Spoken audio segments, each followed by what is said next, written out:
This episode of Board Chitless is brought to you by The Game Steward. The Game Steward is an online game store offering Kickstarter board games, out-of-print games, and imported games at reasonable prices. It's time to play. Okay, welcome to this week's episode of Board Chitless. Tonight I'm Tristan tonight. Normally I'm Lecky, but tonight I'm Tristan. And I'm joined by Sam and Dave. Tonight we have been playing Race for the Galaxy, and we've also been playing The Lord of the Rings, the card game. First of all, let's crack on with Race for the Galaxy. Dave, what are your thoughts on this game? I know we've played this before, we've actually discussed it on the show before, but how does it hold up to repeated plays? Yeah, nothing's really changed. I love it. We're getting a lot faster with it, aren't we? How quick was that game tonight? That's pretty quick, 20, 15 minutes, maybe. I don't think we've ever won by depleting the victory point pool before. That was the big difference, wasn't it? Another win victory, another way of winning was achieved this week. Normally it's just getting 12 cards out. Definitely faster, I think, with the victory point chip win, clearing those things out. I think that probably contributed to the game ending so early. Do you think? Yeah, but we've never really pursued that as a strategy. I don't think anyone's we've not been at that level. Maybe now we are. Now that we've played it more than twice. Yes. How did we stumble on that? Was it just you and me wrestling for those chips, basically? I saw you. I think you went. That was like the first time we've used the double, like victory point consume. You won't believe after we've literally played it like 10, 15, 20 times. And yeah, that's the first time any of us have played one of the 7 basic action point cards. I think this was the first time I've built an engine and then just repeatedly hammered that engine. So it was just producing and then just getting everything every single turn. Usually I pursue a victory point strategy with the developments that you sort of go for certain things. But this time I just hammered the engine and it ended the game quite quick. Unexpectedly quickly. I mean, normally the other option is that if you get 12 cards, if a player gets 12 cards into the tableau, then the game ends that round. And obviously the other alternative is, in a free-play game, it was 36 points, victory point chips. So if they get depleted, the game ends. So every single time up until this point, we've had a 12-card tableau finish it off. And it's not necessarily even the winner, which I think is kind of cool because it keeps everyone in play right to the end and right to the score count. Even if you get the biggest tableau, it doesn't necessarily mean you have the best combo of victory points. Yeah, that's because the person who gets the best tableau has normally brought out 12 cheap cost cards with no victory points on. Which is normally me. Normally? Yeah. But yeah, so you had your strategy in place, right, Dave? So well, it formed. That wasn't what I was going for initially, but that happens quite often. But usually, I will pursue the 6 cost developments that sort of dictate how you're going to get victory points. I didn't get any this time, so I just went and did. That's exactly what I did, but my engine was too slow getting started to catch up after you'd got all the victory points. So I was starting to get the cards out that I needed, but it was too late by that point. The victory points had gone before I could even react to it. It was an interestingly close finish as well. I totally thought, because you were going for that strategy, that you'd have the win, which you did. But it was a draw on point. It was a tiebreaker, wasn't it? Have we had one of those before? I don't remember. I don't think so. I don't think we've ever counted cards. Yeah. So, but you pulled that off because you had so many cards in hand because you were producing on 4 worlds, I think. I think it was every time I produced as well. I was drawing like 4 cards, so I didn't even need to trade in the end. That's why I started going for the consume, like the double victory point consume. But yeah. Yeah, I didn't even need to trade, so I just drawing loads of cards, and that's why I had 10 cards in my hand at the end. Yeah, totally broken OP combo. Yeah, but it's one of those games where these combos do sort of come up from time to time. Yeah, I mean it's completely random, really. It's a card game. Okay, so I think we're all pretty positive, but let's just give a quick summary. Final thoughts. What do you think, Sam? Yeah, still love it. Glad to see a different tactic and different strategy coming through, different combo of cards, different synergy. It adds a bit of freshness to it, and it gives us all something else to pursue. So it's kind of refreshed the game for me again, even though I still love it. So yeah, really good. Cool. Yeah, same. Bring on some expansions. I'm actually going to throw in my agreement with Dave on this one. Yeah, I think we're probably due for an expansion on this, and they are pretty cheap. So get on them, Dave. Okay. So, next up, The Lord of the Rings, the card game. So this game we've played probably, me and Sam, maybe over 100 times. I reckon so, yeah. Dave, I think you seem to have played it a fair amount. This was the first game that I got after. Well, this is the game that got me sort of back into gaming. When I was about, I think it was about 20, I stopped playing games altogether, and it was this one, like 10 years later, that sort of drew me back in. This one and Arkham Horror, the board game. Okay, let's zoom out for 1 second and just have a look at the game. What is it and who's it for? How many players? That kind of thing. It's from 1 to 4 players. It's an LCG, so it's a living card game. When we first got the game, in terms of mechanics and playstyle, it's you take a deck of up to 3 heroes, each of them generate resources, and use those to play cards down from your hand, drawing cards from your deck, and you're basically facing off against the creatures from the Lord of the Rings, all the spiders and goblins and orcs and everything else, and you work your way through the various missions following most of the story, really. But yeah, that's the basic mechanics of the game. The whole overlay is it's a living card game. It's an LCG, which means that we now have thousands of cards to deck build from. So you build a deck for each mission you have to face. Because as we've found, deck construct, remember? So this isn't a deck builder. Yeah, so deck construct. So you pre-building your decks before the game. You have to custom make it, because we've discovered that there's not one deck you can make that will beat every single mission. I've discovered otherwise. Dave's a liar. No, I've taken a deck all the way through now. Well, 2 decks. I don't play solo. Like, I play solo quite a lot. This is my go-to solo game, but I play 2-handed, so I have 2 decks. So the one that I went all the way through with was a Dunedain Ranger deck and a Gondor Ranger trap deck, and they synergize quite well, and I've beaten everything with it. Even Shadow and Flame? Yeah. I've beaten Shadow and Flame. I've never really had that much of a problem with Shadow and Flame. What about the invincible Balrog that you can't kill at the end? You do kill it. Yeah. You can. What is it? You can escape, or you can sort of cast it into the pit. And I've actually won both ways. Yeah, I've never had a problem. Like my hated one, the one I hate, is it 7th level in Moria? Where you just get swamped with goblins. And the first time I played it was I had a pair of dwarf decks, and we were talking about this before, but dwarf decks used to be like quite overpowered, and that was fine. That was like built for dwarves. Every deck I've gone up against that with since, it's been a bit hairy. There are a lot of cycles out now, right? I mean, some are saying thousands of cards. I think that's the case. That there are so many expansions, and we've been collecting them all. So we've got a ton of content to choose from. I think probably what I find personally the biggest problem is almost trying to choose which one to play, and then when you do choose a cycle, you have to sort of zoom into it and pick out the cards that were designed to play with that cycle and use them to play it effectively. Unless, like you said, you manage to build a deck that can take on every single mission. Yeah, I mean, they don't always win first time. I usually sort of give myself 3 attempts. Yeah. But usually, Yeah, I mean, it's a good problem to have so much choice and to have so many missions to choose from to experiment with and stuff.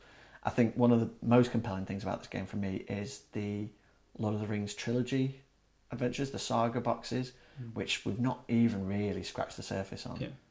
And they're about to wrap up with the Mountain of Fire. I do tell a lie, actually, because I've done the Hobbit with my Rangers, but I've not gone through the campaign. I was waiting for the campaign to be completed, the Lord of the Rings, the whole thing. So I've not even started the first one of that. So maybe Sam's right. Maybe these guys can't. I am. So far, you've not beaten all of the missions. Yeah, with one sorry. deck. But all of the what they called the print on demand ones. Yeah. I've completed all those. So. Fire in the Lake and all that kind of stuff. Yeah. Well, does this also include all the ones that you designed, Tristan? No, I've not done Tristan's. Never beat those. You really would. They're very basic compared to the new cycles. Speaking of, Sam, you were a playtester for The Lord of the Rings. What are your experiences of that, behind the scenes and working on the game? Initially, I loved it. We'd played the base game before we started doing the playtesting, so we were playtesting the new cycles. To start with, it was really cool to see all these new mechanics coming through. think we quickly tired of playtesting it, and it felt like some of it was so broken at the point we were playtesting it. But that's it was then like down to our feedback going back and through the development and stuff. You actually saw the cards come to the final end, so then we got to play the final product, and it was like really cool again, which is the whole point of the playtesting cycle. You know, it's quite good seeing the whole sort of life cycle of it. Really quite enjoyed that whole process that we went through. How do we think it works thematically? Does it achieve its goal to distill the Lord of the Rings stories and the Middle-earth atmosphere through the game mechanics? I think it does, but I do think often it goes quite long. I mean, I suppose it depends on what decks you're using. If you're using like a super fast like Rohan deck or something that you can just zip through everything, maybe not. But yeah, I do tend to feel like it sometimes just drags out. Like you've just got like get through a couple more turns, you know. But all the cards make thematic sense, and it feels like you're off on, you know, watching the little characters go off on adventure. It gets quite mathy at times. Like we count up, you know, all of the stuff before we go questing and how much we're expecting to be put in the encounter area, and it does feel mathy, but good. How are your feelings about having eagles down the mines of Moria and things like that? You know, not really bothered.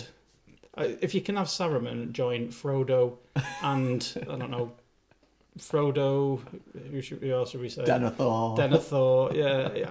Let them down in the mines, why not? Depends how abstract you want to think about it. I mean, you can make the argument, oh, well, maybe the Eagles just supported them, got them there, and it's like something that they did in the past. I think I saw that argument somewhere once for Farmer Maggot on something. Might have been the old Decipher game. Might have been that. I feel like I've been on the arguing end of that point before, because I agree. I think thematically the artwork is so immersive, the flavour text is amazing and brings the books back. The way that they've gone through all the different areas of the world and basically just pointed at the map and gone, let's go here, let's explore here and have an adventure here, and the way that they've made each cycle feel really different from the previous one, I think it's brilliant. I think it's really challenging to completely reinvent a game every 6 expansions in the way that they've done. I think sometimes that might stretch the limitations of the game a little bit, but I also think in another way, the way that they're constantly refreshing it and bringing new ideas to the table and new methods of adventuring and also deck construction are really a testament to the fact that this collectible card game has been running for so long. I mean, we're talking over 5 years now, right? Yeah. Yeah. One of the things I really liked from playing today was seeing how they brought new mechanics, new synergies in, and it fits seamlessly with the older ones that have been for a while. So I was playing an Elven deck today with the Sylvans and Noldor, and it was a new mechanic, new synergy for me for discarding cards to fuel other things and bringing them back from a discard pile. Never seen that done before, but it just fit in with everything else I was used to. It didn't feel like it was tagged on, and it felt like it works with everything that's gone before it. So it's quite nice to see that they've actually been able to incorporate different changes, different styles of playing without breaking it up, without it having to be exclusive to that sort of set. So quite like that aspect of it. I suppose we should point out as well the 2 quests that we played tonight. The first one was Massing It as Gileath, which is one of my personal favourites. I do like Massing It as Gileath. I don't think it scaled well with 3. I think you would. It was a massacre. Gileath. Yeah. You would have to sort of really think about your deck construction maybe for that one for 3 players, because the amount of enemies is just. And to be fair, I mean, our decks weren't really working together. Oh, no. Well, we threw them together. Sam had an elf deck, I had a ranger deck, and you had hobbits. I threw a fighting hobbits. I threw a hobbit deck together. It was intended to be like questing and secrecy and stuff like that, because I've never really done a hobbit deck before, and it just ended up being combat. It just ended up being buff Merry and kill everything. And he was all right, didn't he? He did all right in the later game. Yeah, he had fun. Yeah, in the first game at Massin, he died. Massin, I think, is one of the best designed solo scenarios, because I absolutely love it. And I think with one deck, It's a really good. That really is one that challenging really experience. works with just one deck. Yeah. I have done it two-handed, but one deck it's tuned. It's really finely tuned. Definitely, and I also think it has one of my favourite mechanics in the game, which is the Rangers coming out and saving the day, like from Shadow card effect. I love that stuff. I love when it's not just fighting and putting progress tokens on locations. You know, when there's new effects like guys, it makes you feel like there's these outpost rangers stuck in Osgiliath fighting against the orcs, and then they jump into your team and join you and do a little bit of damage to the enemy. Love that stuff. I also love the challenging difficulty level, but I do agree. The 3 players tonight, we got rinsed. Yeah. We didn't even get one progress taken on the first quest card. Yeah. So it's those scouts, those orc scouts, because they just jump on the lowest threat player. Yeah. Like first turn, I had 5 orc scouts like on 3 hobbits with like 2 hit points each.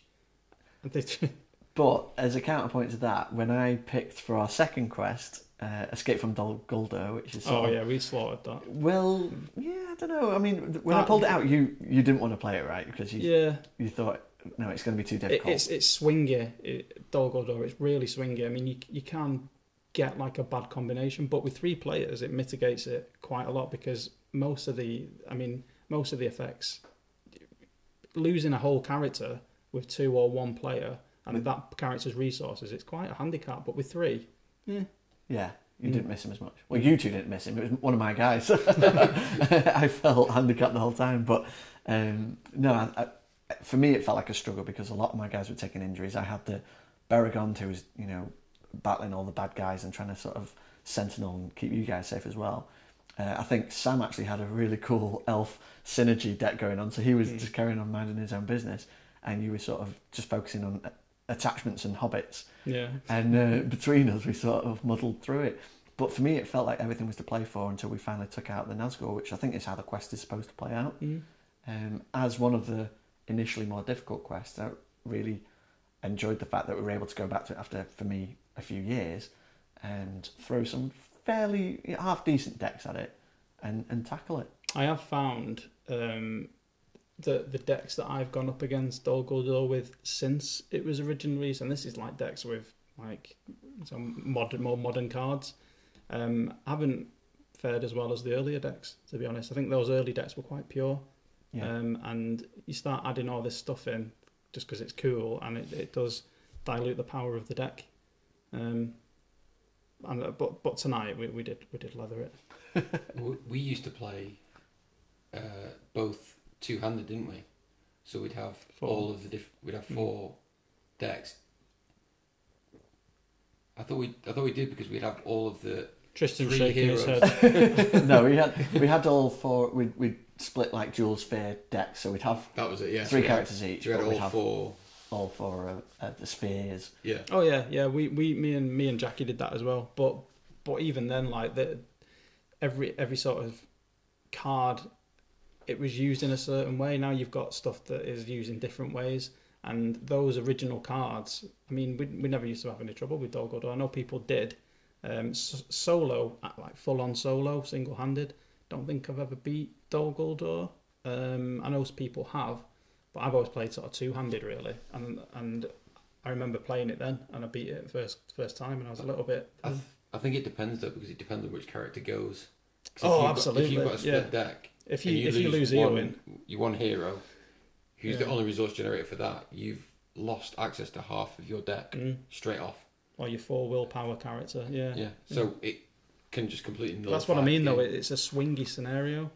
Do you think that's endemic to the game though? Because a lot of the scenarios are, you can get a couple of turns in and go, right, this isn't going my way. Do I play it out now to its inevitable fail conclusion, or do I stick with it? And I prefer the sort of more deterministic ones. I like massing at Esgiliath because it's not particularly swingy. It's going to just keep kicking you, and it's going to do that throughout. But you can sort of overcome it. It never goes too far. Except unless you've got 3 players, and that was a little bit too far. It went too far. There was no. I don't think we could have played that all night and never got anywhere. Could you imagine if we had a 4th player? How many scouts would that be? 12 scouts in stage 1 before you've even quested. All on you. Yeah. And 3 hobbits. Yeah. There's so much to talk about in this game, and there's so many different cycles and adventures, and each adventure pack's designed by different designers, and each sphere has been redeveloped and re-implemented and had so many new mechanics thrown into it. But all that said, what are our generalised opinions of the games as a whole, looking at the fact that we have access to all of the cycles released so far, thousands of cards, and obviously there's a reason we bought all those cards, but what are your summary opinions of the game? Start with Sam.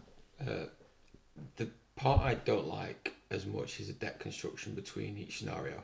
That is, it can take a lot of time from actually playing the game into constructing decks. But the actual playing the game, when I'm playing it, I always find it fun.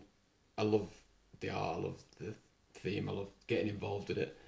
I love the synergy between players, the co-op elements, the way that you're bouncing off each other and you're playing cards onto each other.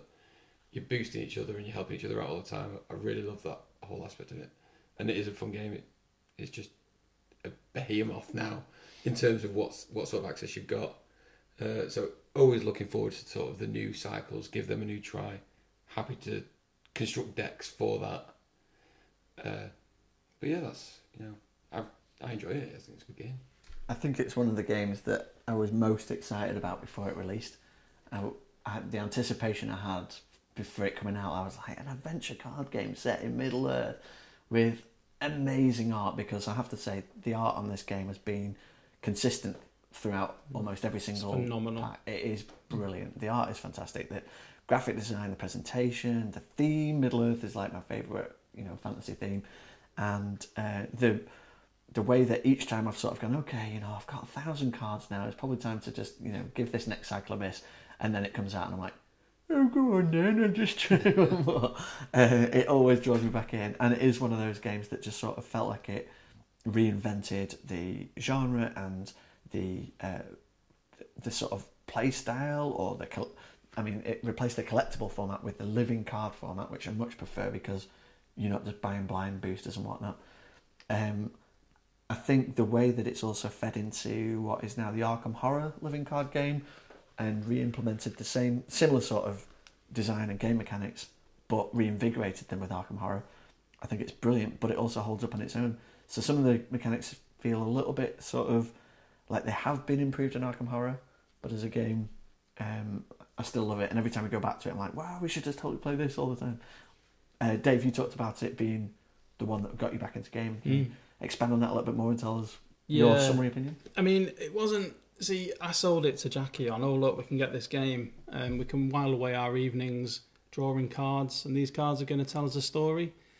Jackie was backed out quite quickly when it's a maths sort of thing, isn't it? You're throwing numbers at the quest, and then you've got to have enough numbers for defending, and then you've got to have enough numbers. So the sort of story of it quite quickly sort of disappeared. It's still there once you can see past the numbers, but I can see where she had difficulty.